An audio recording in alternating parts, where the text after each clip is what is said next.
خدا کرے میری ارض پاک پر اترے وہ فصل گل جسے اندیشہ زوال نہ ہو۔ ملک بھر میں آزادی کا جشن ملی جوش و جذبے سے منایا جا رہا ہے۔ ہر سو سبز ہلالی پرچموں کی بہار، کشمیریوں سے بھرپور اظہار یکجہتی۔ یوم آزادی کشمیر بنے گا پاکستان سے منسوب۔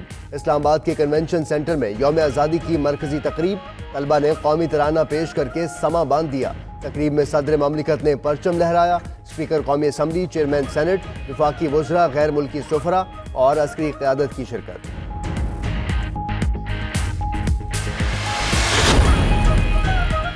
پاکستان کا 73ویں یوم آزادی کشمیریوں کے نام۔ یوم آزادی پر ملک بھر میں کشمیریوں سے اظہار یکجہتی۔ بچہ بچہ کشمیری بھائیوں کے لیے ہر قسم کی قربانی دینے کو تیار۔ پاکستانی اور کشمیری پرچم نے پورے ملک کو سجا دیا۔